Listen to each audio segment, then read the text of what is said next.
Bonjour, bienvenue pour une nouvelle Minute BD. Aujourd'hui, je vais vous parler d'une rencontre qui aura lieu à la bibliothèque de l'Alcazar, au département Société.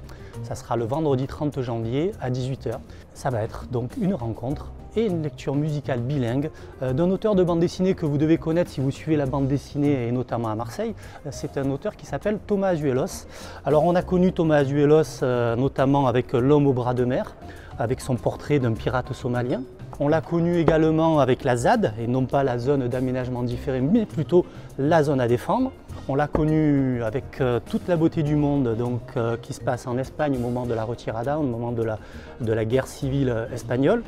On l'a connu en Ukraine avec ce portrait de Ina, une fémène ukrainienne. On l'a connu aussi en Arménie avec Le fantôme arménien.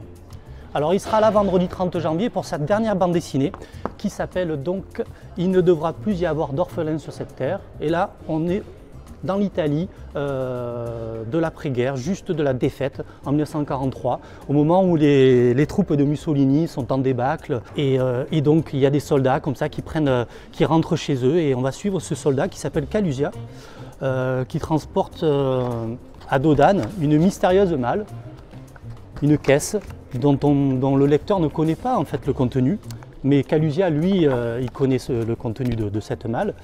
Il doit transporter cette caisse jusqu'à Naples, donc du nord jusqu'à Naples, à Dodane, et c'est l'occasion pour lui de faire des rencontres et notamment de cette jeune femme là qui va donc le suivre aussi dans son périple avant qu'il puisse repartir chez lui dans le nord de l'Italie. Alors c'est une magnifique bande dessinée donc scénarisée par Aurélien Ducoudray parce que c'est un roman assez court de Curzio Malaparte qui s'appelle Le compagnon de voyage.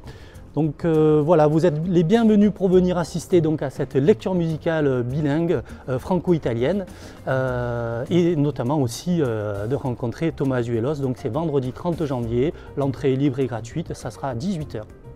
À bientôt.